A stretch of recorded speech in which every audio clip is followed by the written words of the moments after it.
नमस्कार दोस्तों, मैं हूं आपका योगेश कुमार और आप देख रहे हैं आपका अपना यूट्यूब चैनल अपना क्लासरूम। आज हम लोग झारखंड की प्रारंभिक चैप्टर जो झारखंड के नामकरण से संबंधित है, इस बारे में इस क्लास में चर्चा करेंगे। ये क्लास जो है आपका पूर्णतः झारखंड के संबंधित ये जो नाम झारखंड पड़ा, कहाँ से आया ये नाम और इनके कई जिलों के पीछे जो नामकरण है वह किस प्रकार से हुए, इसके बारे में हम लोग विस्तार से जानेंगे और साथ ही साथ ये भी देखने का कोशिश करेंगे कि झारखंड की आने वाली परीक्षाओं में प्रश्न कहाँ से आते हैं। दोस्तों, आप लोगों के लिए मैं योगेश कुमार हर समय तैयार रहता हूं कि आपको बेहतर से बेहतर कंटेंट उपलब्ध करवा सकूं। इस कारण से मैं कई किताबों का सहारा लेता हूं और उसके बाद एक प्रमाणिक नोट्स की तरह आपके सामने प्रस्तुत करने का कोशिश करता हूं। इसलिए इसका टैगलाइन मैंने दिया है कि समझो ऐसे कि समझा सको, यानी कि इस प्रकार से समझ लो कि आपको कहीं भी समझाने में कोई दिक्कत ना हो और किसी प्रकार से आप कहीं भी पीछे ना हटे। दोस्तों, यानी कि ये जो टॉपिक है आपको पूरी तरह से झारखंड का जो नामकरण है, झारखंड राज्य का नाम झारखंड किस प्रकार से पड़ा और क्या क्या अन्य नामों से इसे संबोधित किया जाता है, इसे देखेंगे। और इसके साथ में इसके कई जिले हैं जिन्हें पुराने समय में क्या कहा जाता था, इस बारे में भी हम लोग यहाँ पर चर्चा करेंगे। सामान्य रूप से यह जेपीएससी की प्रारंभिक परीक्षा, जेटेट परीक्षा और जेएसएससी जो अभी होने वाली है, इन परीक्षाओं में उपयोगी होंगे और आप सभी का इस परीक्षा को क्रैक करने में बहुत ही मददगार साबित होंगे। यहाँ से प्रश्न हमेशा पूछे जाते हैं और आशा करते हैं कि इस समय आपको कई तरह की ऐसी जानकारियां भी प्राप्त हो जाएंगी जो कि आपको कहीं और से नहीं मिलने जा रही है। चलिए कंटेंट को शुरू करते हैं और क्लास को आगे बढ़ाते हैं। और एक टॉपिक जैसे कि झारखंड का नाम झारखंड ही क्यों पड़ा और झारखंड को झारखंड ही क्यों कहा जाता है, इस बारे में हम लोग आज चर्चा करेंगे। चलिए आगे बढ़ते हैं। इसके पहले एक आग्रह है कि अगर आप नए हैं तो कृपया चैनल को सब्सक्राइब कर लें, लाइक बटन को दबा दें और अगर कंटेंट अच्छा लगे और कोई सवाल हो तो आप कमेंट के माध्यम से पूछ भी सकते हैं। धन्यवाद। आगे बढ़ते हैं। तो देखिए, झारखंड जैसा कि नाम है, यह नाम दो शब्दों से मिलकर बना है। पहला शब्द है झार और जिसका अर्थ क्या होता है, वन, तथा द्वितीय खंड है, इसका जो द्वितीय शब्द है उसे खंड कहते हैं, जिसका अर्थ होता है भूभाग। इस प्रकार इसे झारखंड शब्द का शाब्दिक अर्थ क्या हो गया, वन प्रदेश। झारखंड शब्द का शाब्दिक अर्थ अगर पूछा जाए तो आप क्या लिखेंगे, वन प्रदेश में टिक मारेंगे। झारखंड क्षेत्र का सर्वप्रथम उल्लेख ऐत्रेय ब्राह्मण में पुंड या पुंड्र नाम से मिलता है। दोस्तों, ऐत्रेय ब्राह्मण जो है इसमें पुंड या पुंड्र नाम से मिलता है। कहीं भी कंफ्यूज नहीं करेंगे क्योंकि वेदों में इसका कोई उल्लेख नहीं है। ये प्रश्न आते हैं। वायु पुराण में इसे मुरुंड या मुरंड तथा विष्णु पुराण में इसे मुंड कहा गया है। महाभारत के दिग्विजय पर्व, महाभारत के एक पर्व है जिसका नाम है दिग्विजय पर्व, इसमें इसे पुंडरीक देश कहा गया है। इसी ग्रंथ में इसे एक और नाम दिया गया है जिस नाम को हम लोग पशु भूमि के नाम से भी जानते हैं।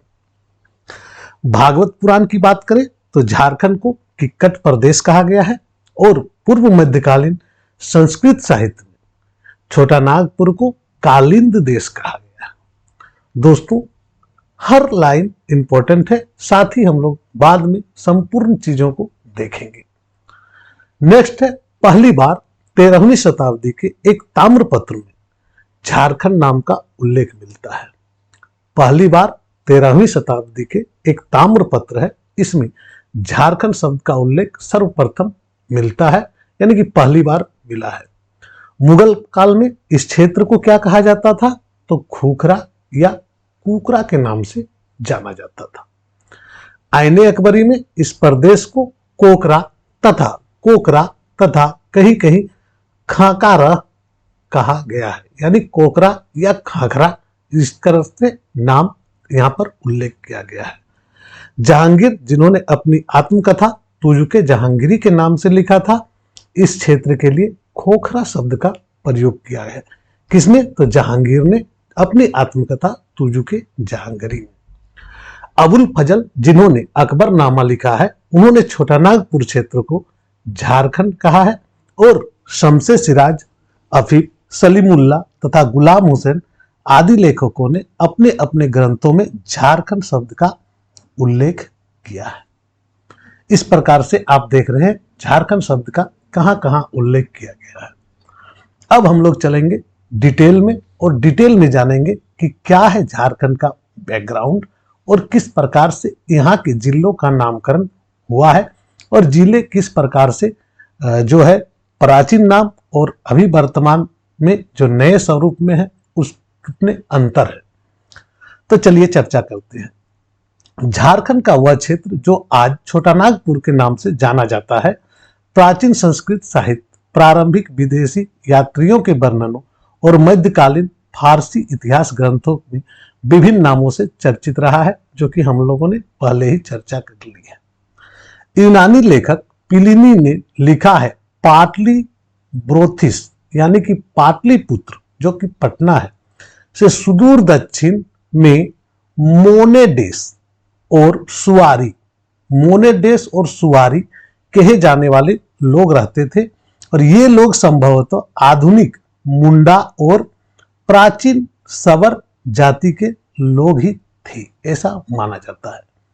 एक अन्य लेखक जिसका नाम टॉलमी है ने उपयुक्त लोगों को मुंडाला और सूत्रराई नाम से उल्लेख किया है। इसी तरह ह्वेनसांग द्वारा उल्लिखित किलोना सुफालाना अथवा कर्ण सुवर्ण भी छोटा नागपुर को ही और इंगित करता है। कर्ण सुवर्ण जो है वह किसके ओर इंगित करता है? तो छोटा नागपुर को। ह्वेनसांग से भी पहले फाहियान आए और फाहियान ने इस पहाड़ी इलाके को कुक्कुटलाड के नाम से संबोधित किया है। कुक्कुटलाड होता है पहाड़ियों का शिखर, इस प्रकार का नाम से यहाँ पर संबोधित किया है। ऐसा माना जाता है कि वैदिक साहित्य में झारखंड का कोई उल्लेख नहीं है। वैदिक साहित्य में झारखंड का कहीं भी उल्लेख नहीं है, किंतु महाभारत की दिग्विजय पर्व में इस क्षेत्र को पांडरिक देश भी कहा गया है। महाभारत में ही इसे पशु भूमि भी कहा गया है और इसका संबंध झारखंड से ही है, क्योंकि पशु भूमि इस प्रदेश का वह भाग था जिसका नाम जंगली जानवरों के बाहुल्य के कारण हुआ था। बौद्ध एवं जैन साहित्य में इस क्षेत्र का नाम मात्र का ही उल्लेख है। फिर भी एक पुस्तक है इंडिया एंड जम्बू आइलैंड के लेखक जो है कि अमरनाथ दास ने झारखंड का संबंध किससे जोड़ा है? तो गौतम बुद्ध और महावीर से इसका संबंध भी जोड़ने का प्रयास किया है। अगर शरद चंद्र राय की बात माने तो उन्होंने कहा है कि झारखंड के अनेक स्थानों के नाम के साथ ये भूम प्रत्यय जुड़ा हुआ है। प्रत्यय जो किसी शब्द के अंत में लगते हैं, इससे जान पड़ता है, जैसे कि मानभूम, सिंहभूम, धालभूम, भंजभूम तथा मल्लभूम इत्यादि। एक रसिक मंगल नाम के ग्रंथ है, इसमें छोटा नागपुर को नागभूम के नाम से गिनाया है। छोटा नागपुर का नाम क्या दिया है? तो नागभूम। श्री कृष्ण राजगुप्त ने भूम शब्द को एक विशेष पहाड़ी संस्कृति का परिचायक माना है और उन्होंने कहा है कि यह भूम शब्द भूमि शब्द का केवल विकृत रूप है। जो भूम शब्द है वह किस शब्द का है? तो भूमि शब्द का विकृत रूप है। जैसे जैसे प्राचीन काल से हम मध्यकाल में आते हैं तो मुस्लिम इतिहासकारों का यहाँ पर आगमन हो जाता है और मुस्लिम इतिहासकारों ने सामान्यतः इस जगह का नाम झारखंड के नाम से ही उल्लेख किया है। झारखंड नाम का प्रयोग शमसे सिराज, अफीफ, सलीमुल्लाह तथा गुलाम हुसैन ने भी अपने ग्रंथों में किया है। यहां जंगल और झाड़ की अधिकता ने ही शायद इस नाम को जन्म दिया। इसी आधार पर कबीरदास के एक पद है जिसमें झारखंड के बारे में बताया है। कबीरदास के पद क्या कहते हैं ये आइए देखते हैं। उन्होंने कहा है, कब से छोड़ी मथुरा नगरी, कब से छोड़ी काशी, झारखंड में आए बिराजे वृंदावन के वासी। अब वृंदावन के वासी किसे कहा गया, तो यानी कि श्री कृष्ण जी को वृंदावन का वासी कहा जाता है। और उन्होंने मथुरा नगरी छोड़ने के बाद बात की है, काशी को छोड़ने की बात की है, और कहां आके बसे, तो वह आके बसे हमारे झारखंड में। ऐसा किसने कहा है, तो कबीरदास का एक पद है जिसमें झारखंड का उल्लेख आया है। दोस्तों आगे बढ़ते हैं और देखते हैं कि मलिक मोहम्मद जैसी ने पद्मावत में झारखंड का नामोल्लेख किया है और उन्होंने लिखा है, दक्षिण दाहिने रहे तिलंगा, उत्तर मांझे करह कटंगा, मांझ रतनपुर सोह द्वारा, झारखंड भे बाएं पहाड़ा। झारखंड भे बाएं पहाड़ा। तो मलिक मोहम्मद जैसी ने लिखा है, दक्षिण रहे तिलंगा, उत्तर मांझे करह कटंगा, मांझ रतनपुर सोह द्वारा, झारखंड भे बाएं पहाड़ा। दोस्तों इस प्रकार की जो लेखों के द्वारा यह बताने का कोशिश किया गया है कि झारखंड का जो क्षेत्र है वह क्षेत्र किस प्रकार से और कैसे कैसे लेखकों को भी आकर्षित किया है। मलिक मोहम्मद जैसी जिन्होंने पद्मावत की रचना की थी, जैसा कि आप लोग अभी देख रहे हैं इसमें लिखा हुआ है, उसमें इन्होंने इस चीज का वर्णन किया है। नेक्स्ट बात करेंगे कि झारखंड का वह भाग जो आज रांची जिला के नाम से जाना जाता है, मध्य में कोकराह के नाम से यह विख्यात था। किस नाम से विख्यात था, तो कोकराह के नाम से यह विख्यात था। यही क्षेत्र धीरे धीरे चुटिया नागपुर, चूटा नागपुर या सामान्यतः छोटा नागपुर के नाम से भी जाना जाने लगा। समय अंतर चेंज होते गया और यह छोटा नागपुर के नाम से भी जाना जाने लगा। सन 1802 ईस्वी तक केवल रांची जिला वाले क्षेत्र को ही छोटा नागपुर या मात्र नागपुर कहा जाता था। कहा गया है कि सन 1812 ईस्वी के बाद से ही यह नाम संपूर्ण छोटा नागपुर को कर दिया गया, यानी कि पूरे को छोटा नागपुर ही कहा जाने लगा। देखिए, भारतीय इतिहास के अगर विभिन्न युगों में न केवल झारखंड ही विभिन्न नामों से जाना जाता था, वरन छोटा नागपुर के वर्तमान विभिन्न जिले, जैसा कि हमने पहले आपसे बात की थी, तो उसमें कहा था हमने कि छोटा नागपुर के जो बहुत सारे जिले हैं जिनका नाम प्राचीन काल में कुछ और था, जो कि वर्तमान समय में कुछ और है। वर्तमान जिले अलग नामों से जाने जाते हैं, जैसे कि वर्तमान में रांची जिला वाला भूखंड प्राचीन काल में कर्कखंड भी कहा जाता था। कर्कखंड नागों की भूमि थी जो कालांतर में कुकरा कही जाने लगी और मध्यकालीन मुस्लिम इतिहासकारों ने इसे कोकरा या खकारा या खोखरा और कुकरा देश के भी नाम से जानते थे। अकबर के दरबारी इतिहासकार जो थे अबुल फजल ने अपनी रचना अकबरनामा तथा आईने अकबरी में इस प्रदेश का उल्लेख क्रमशः कोकरा तथा खाकारा के नाम से किया है। जहांगीर ने अपनी आत्मकथा तुजुके जहांगीरी में इस क्षेत्र के लिए खोखरा नाम का प्रयोग किया है। शहबाज खां और अब्दुल हुई ने माथिर उल उमरा में इस इलाके का कोकरहर नाम दिया है और बहारिस्तान एक गेबू के लेखक जिसका नाम है मिर्जा नाथन ने इस क्षेत्र को कुकरा देश कहा है। ईस्ट इंडिया कंपनी के शासनकाल में 1765 से 1834 तक यह इलाका नागपुर अथवा छोटा नागपुर के नाम से जाना जाता रहा। बात करें सन 1834 में जब साउथ वेस्ट फ्रंटियर एजेंसी की स्थापना हुई, यह पूछा जाता है प्रश्न। साउथ वेस्ट फ्रंटियर एजेंसी की स्थापना कब हुई थी, जिसका मुख्यालय विल्किंसनगंज या किशुनपुर के नाम से जाना जाता है। यही नाम बदलकर धीरे धीरे रांची हो गया और बाद में जब रांची जिला की स्थापना हुई तो संपूर्ण जिला ही रांची कहा जाने लगा। ये आप रांची का इतिहास आपने जाना और रांची का नामकरण जाना आपने। इसी प्रकार से संपूर्ण मध्यकाल में पलामू हिज्जे के थोड़ा बहुत अंतर के साथ अपने वर्तमान नाम से ही जाना जाता था। पलामू के बारे में बात, मुसलमान इसे पलाउन, पालून या पलाउन भी कहते थे।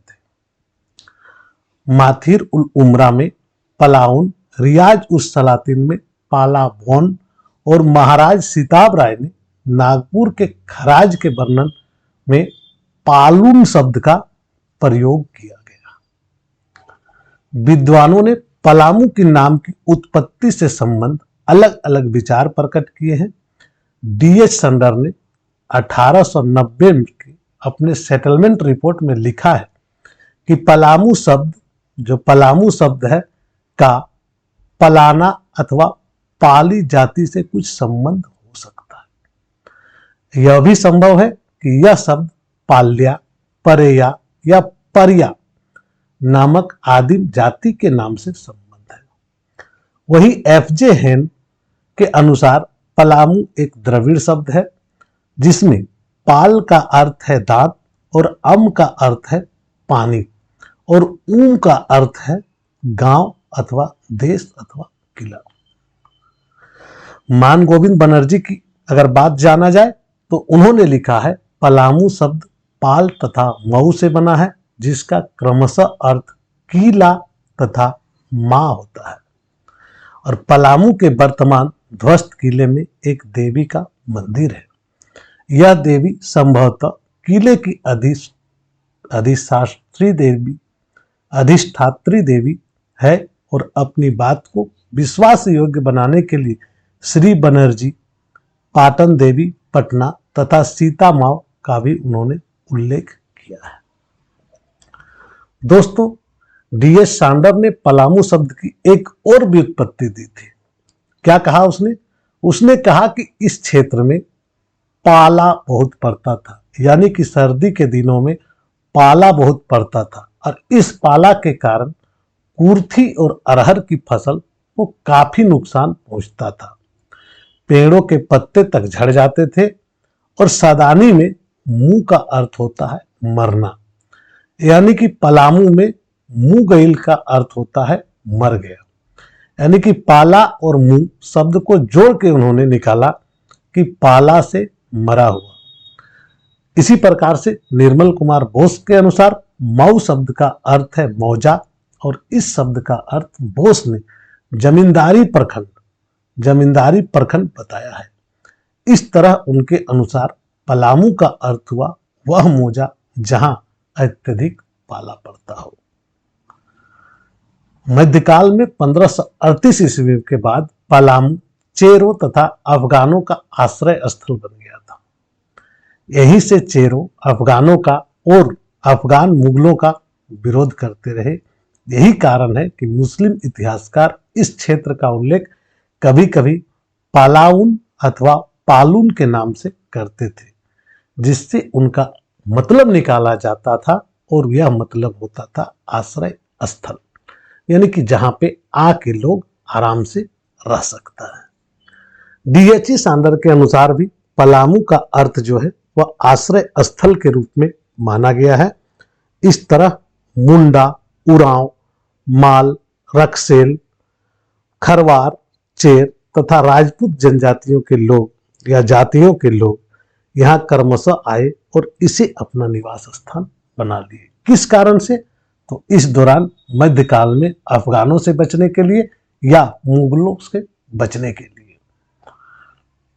मुगलों के बाद जब ईस्ट इंडिया कंपनी की सरकार के अधिकारियों द्वारा त्रस्त दक्षिण बिहार के राजागण तथा जमींदार भी समय समय पर पलामू के जंगलों पहाड़ों में आश्रय लेते थे।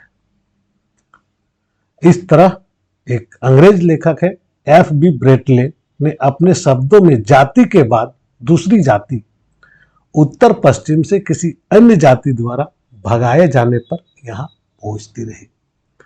यह भागने वालों का अनवरत क्रम था। इस समय संकट, अशांति और निष्क्रमण और अनिश्चय का युग था, जब प्रत्येक जाति किसी अन्य जाति के भय से भाग रही थी। अब हम हजारीबाग की बात कर ले तो सन 1834 में हजारीबाग जिला मुख्यालय बनने के पूर्व जिला का नाम रामगढ़ था। कोल विद्रोह जब हुआ तो उसके दमन के बाद इस जिले का नाम हजारीबाग नाम से विख्यात हुआ। हजारीबाग नाम अपेक्षाकृत आधुनिक व्युत्पत्ति का है और जहां वर्तमान हजारीबाग शहर स्थित है, वहां पहले एक गांव हुआ करता था और इस गांव का नाम था हजारी, जिसमें एक विशाल बगीचा था। इस कारण से इसका नाम हजारी बाग पड़ा। जब रामगढ़ के राजा ने अपने लिए यहां एक महल बनवाया तो इस स्थान की ख्याति बढ़ गई। किसकी? तो हजारीबाग की। अब धनबाद जिले की बात कर लेते हैं। तो वर्तमान धनबाद जिला भूतपूर्व मानभूम जिला का भाग था। अभी वर्तमान में मानभूम कहाँ है? तो बंगाल में। मानभूम जिला का नाम मान बाजार अथवा मानभूम खास परगना के नाम पर पड़ा था। यह परगना अब पश्चिम बंगाल के पुरुलिया जिले के अंतर्गत है और मानभूम शब्द के ठीक ठीक व्युत्पत्ति बतलाना अब कठिन है। कुछ लोग इसे मलभूमि का परिवर्तित रूप मानते हैं तो अन्य लोग इसे प्रतिष्ठित प्रदेश के रूप में अपना विचार प्रकट करते हैं। एक आदिम जाति माल अथवा माले पर इसका नाम कई लोग बोलते हैं पड़ा है। एक मत यह भी कहता है कि यह नाम राजा मान सिंह के नाम पर पड़ा है, चूंकि आप जानते हैं कि मान सिंह अकबर के समय में बिहार तथा बंगाल का सूबेदार रहा। परंतु मार्कंडेय पुराण में पूर्वी भारत के राज्यों एवं जातियों का वर्णन करते हुए लिखा गया है कि यहाँ एक जाति मानवर्तिकों की थी, किंतु वायु पुराण में मानवर्तिन शब्द का प्रयोग हुआ है और महाभारत के विष्णु पर्व में इसे मानवर्जिका कहा गया। और इस मानवर्जिका शब्द का अर्थ होता है शिष्टाचार रहित लोग, यानी कि जिसके पास कोई शिष्टाचार नहीं है, यानी कि गैंग्स ऑफ वासेपुर टाइप का, कोई शिष्टाचार नहीं, मार दो गोली। पारजिटर ने मानवर्तिका का अर्थ मानभूम लगाया है और यही मानभूम वर्तमान में धनबाद जिला है आपका। अब चलते सिंहभूम के नाम को। सिंहभूम के नाम के लेके भी कई विचार प्रकट किए गए। कुछ लोगों का कहना है कि पोरहाट के ऐतिहासिक शासक वंश, जिसका सिंह वंश के नाम से ही इस प्रदेश का नाम हुआ सिंहभूम। इसी तरह ढाल राजाओं द्वारा शासित क्षेत्र ढालभूम के नाम से विख्यात हुआ। और एक मत यह भी है कि मुंडा लोग सूर्य की पूजा सिंहबोंगा के नाम से करते हैं और वे इस प्रदेश की सिंहबोंगा की भूमि मानते हैं, इसलिए इसका नाम क्या पड़ा? सिंहभूम पड़ा। एक अन्य मत के अनुसार राजा मान सिंह के नाम पर पड़ा, तो एक अन्य मत के अनुसार मुंडा लोग का सिंहबोंगा देवता के नाम पर पड़ा। जो भी हो, बंगाल तथा उड़ीसा से संबंध होने के कारण इस क्षेत्र की बाह्य जगत की जानकारी अत्यंत प्राचीन काल से थी। किचुम क्षेत्र की एक जनजाति का उल्लेख मेगास्थनीज ने मोदो गेब्रो गोई के नाम से किया है और टालमी ने खरसवा का उल्लेख करतासीना के नाम पर किया है। स्वरोदय का दहला के बाद से ढालभूम के नाम से विख्यात हुआ और यहाँ ढाल जाति अत्यंत प्राचीन काल से निवास करती आ रही है, इसमें कोई संदेह नहीं है। दोस्तों, जिलों का नामकरण में आगे चलते हैं और यहाँ से प्रश्न अक्सर पूछे जाते हैं। संथाल परगना का क्षेत्र जो अति प्राचीन काल में किस नाम से जाना जाता था? तो यह नरीखंड के नाम से जाना जाता था, जिसे बाद में कांकजोल कहा गया। ह्वेनसांग ने राजमहल का उल्लेख की चिंग काई लो के नाम से किया है और राजमहल मध्यकालीन नामकरण था। जैसे कि देवघर का नाम बाबा बैजनाथ पर रखा गया है और संथाल हुल के समय सैनिकों ने दुमका ग्राम में डेरा डाला था, इसलिए दुमका का नाम भी यही आरंभ था। संथाल परगना का करीब 1/4 भाग, जिसे राजमहल, पाकुड़, गोड्डा और दुमका के कुछ हिस्से शामिल है, इसे क्या कहा जाता है? दामिने को, जिसका अर्थ होता है पहाड़ का आंचल। तो कैसा लगा आपको पूरी जानकारी? अगर अच्छा लगा हो तो कमेंट करें। आप सभी का धन्यवाद पूरा वीडियो देखने के लिए और आप सभी का बेस्ट ऑफ लक मैं हमेशा दूंगा कि आप सभी जो वीडियो देख रहे हैं उनका रिजल्ट हो और ज्यादा नंबर आप स्कोर कर पाए। धन्यवाद। एक बार पुनः अगर ऊपर की ओर रुक करे तो आपको मैं बता दूं कि जो हमने शुरू में आपको बताया था, अधिकतर किताबों में इन्हीं बातों को लिखा गया है और इन्हीं बातों के बारे में बात की गई है, जिसमें झारखंड 2 शब्दों से मिलकर बना है। इनके जिलों के बारे में कहीं बात नहीं की गई है। आज हम लोग पूरी तरह से इस नामकरण के जो इतिहास है उसको हम लोगों ने देख लिया और आगे इस प्रकार के वीडियो लगातार बनते रहेंगे। इसलिए दोस्तों, चैनल को सब्सक्राइब कर ले, लाइक कर ले और कमेंट बॉक्स पे जाके कमेंट भी करें आपको कैसा लगा ये वीडियो। धन्यवाद।